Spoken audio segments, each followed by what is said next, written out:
নিশ্চয়কৈ নিৰ্বাচনৰ দিন চমু চাপি অহাৰ লগে লগে এতিয়া দেখা পোৱা গৈছে এনেদৰে প্ৰতিটো ৰাজনৈতিক দল তেওঁলোকে তৎপৰতা গ্ৰহণ কৰিছে। মই এই মুহূৰ্তত তেজপুৰত অসম গণ পৰিষদ জিলা কাৰ্যালয়ত উপস্থিত আছো আৰু দীৰ্ঘদিন ধৰি যিহেতু এই সমষ্টিটো অগপৰ দখলত আছে, গতিকে তেওঁলোকে পুনৰবাৰ দাবী কৰিছে বিজেপিক তেওঁলোকে কোনো কাৰণত দিব নিবিচাৰে, অগপৰ হাততে এই তেওঁলোকে বিচাৰিছে আৰু অগপৰ প্ৰাৰ্থীৰ পক্ষত পোৱা দাবী জনাইছে। আৰু আজি বিধায়ক পৃথ্বীৰাজ ৰাভাৰ লগতে দলটোৰ জ্যেষ্ঠ নেতা অপূৰ্ব ভট্টাচাৰ্যৰ এখন দলীয় বৈঠক অনুষ্ঠিত হয় আৰু তাতে তেওঁলোকে কেতবোৰ সিদ্ধান্ত গ্ৰহণ কৰিছে। মই আপোনাৰ কাষলৈকে আহিব বিচাৰিছো। পূৰ্বৰ পৰা যিহেতু তেজপুৰ সমষ্টিটো আছে অগপৰ দখলত, মিত্ৰ দল বিজেপিক আপোনালোকে এৰি দিয়াৰ পোষকতা কৰা নাই?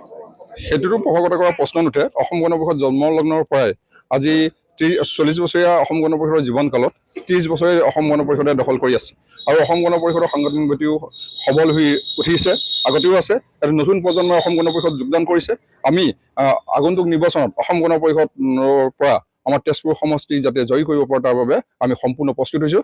আজি তেজপুৰ সমষ্টিৰ শেষ সাংগঠনিক সভাখন আমি অনুষ্ঠিত কৰিছোঁ। ইয়াৰ পিছত আমাৰ কোনো সাংগঠনিক সভা অনুষ্ঠিত নহয়। আমি আমাৰ আজিৰ পৰাই আমাৰ তেজপুৰৰ অলিয়ে গলিয়ে চহৰে নগৰে আমাৰ কৰ্মী সোমাই আছে আৰু পূৰ্ণদমে আজিৰ পৰা সোমাই আকৌ এবাৰ সংকল্প লৈছোঁ। আমি পুনৰবাৰ তেজপুৰ সমষ্টি অগপক লাগিব। নিশ্চয় অসম গণ পৰিষদ আগৰ পৰা আছিলে, আজি এতিয়াও থাকিব আৰু ভৱিষ্যতে অসম গণ পৰিষদ এনেকৈ জীয়াই থাকিব ইয়াত তেজপুৰ সমষ্টিত।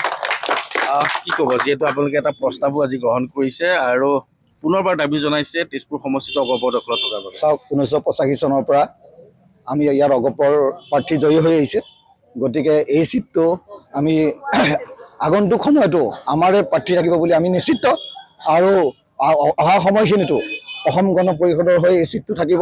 ইয়াত বেলেগ কোনো কথা নাই। আমি অশেষ কষ্ট আৰু দুখৰে ইয়াত দলটো আমি জীয়াই ৰাখিছোঁ আৰু সংগঠনো আমাৰ শক্তিশালী। আমি আজি সেই সভাখন কৰিলোঁ আৰু আমাৰ এতিয়া গাঁৱে গাঁৱে চলোৱা কাৰ্যসূচীৰে আমি আজি কাৰ্যসূচী প্ৰস্তুত কৰি লৈছোঁ। সেইধৰণে আজিৰ পৰা সুপ্ৰস্তুতি আৰু সুদৃঢ় কৰি তুলিবৰ কাৰণে যাতে অসম গণ পৰিষদক আমি বৃহৎ বহুতত যাতে জয়ী কৰি আনিব পাৰোঁ, এক প্ৰচেষ্টাৰে আজিৰ পৰা আকৌ কাৰ্যপন্থা আমি হাতত লৈছোঁ। নিশ্চয়কৈ যিহেতু গণ পৰিষদ দলৰ আঞ্চলিক ভিত্তি দুৰ্গস্বৰূপ এই তেজপুৰ সমষ্টিত পুনৰবাৰ যিহেতু মিত্ৰ দল বিজেপিক এৰি দিয়াৰ পোষকতা কৰা নাই, এইবাৰো বিজেপি প্ৰাৰ্থী পৰিৱৰ্তে অসম গণ পৰিষদৰ প্ৰাৰ্থীকে দিয়াৰ দাবী জনাইছে। মই তোমাৰ কাষলৈকে কি ক'ব? আমি প্ৰস্তুত। উদুলি মুদুলি পৰিৱেশ অসম গণ পৰিষদৰ এই জিলা কাৰ্যালয়ত আৰু এই পৰিৱেশেই বিভিন্ন বাৰ্তা সূচায়। অসম গণ পৰিষদ আমাৰ আগন্তুক নিৰ্বাচনৰ কাৰণে সাজু আৰু আমি আমাৰ প্ৰস্তুতি চলাইছোঁ। 1985 চনৰ পৰা তেজপুৰটো অসম গণ পৰিষদৰ দুৰ্গ হিচাপে খ্যাত, গতিকে আমি কোনো কাৰণতে অসম গণ পৰিষদৰ কৰ্মীসকলে অসম গণ পৰিষদৰ এই তেজপুৰৰ চিটটো এৰি দিয়া পক্ষপাতী নহয়।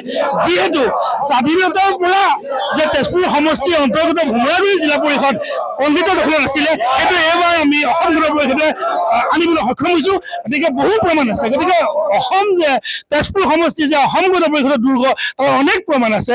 বৰ্তমান আপোনালোকে ৰাইজে দেখি আছে, আপোনালোকৰ সংবাদ মাধ্যমৰ যোগেদি ৰাইজে দেখি আছে। গতিকে অসম গণ পৰিষদৰ তেজপুৰ সমষ্টিত আছে, থাকিব আৰু আগলৈকো থাকিব। নিশ্চিতভাৱে এই মুহূৰ্তত আমি দেখি আছোঁ আৰু এনেদৰে আজি তেজপুৰত দলটোৰ সাংগঠনিক সভা তেওঁলোকে অনুষ্ঠিত কৰে আৰু ইয়াতে তেওঁলোকে কেন্দ্ৰীয় সমিতিলৈ প্ৰস্তাৱ কৰে আৰু পুনৰবাৰ দল বিজেপিক তেওঁলোকে যিহেতু এই তেজপুৰ সমষ্টি অগপৰ দলীয় কৰ্মীসকল নিশ্চিত হৈ আছে আৰু আজিৰ পৰা তেওঁলোকে নিৰ্বাচনী কাম কাজ আৰম্ভ কৰিব বুলি সদৰি কৰিছে। আপুনি বিচৰা বাতৰি পাব কেৱল নিউজ 18 এপত। নিউজ 18 এপ ডাউনলোড কৰিবলৈ স্কেন কৰক এই QR কোড। গুগল প্লে ষ্টৰতো পাব এই নিউজ 18 এপ।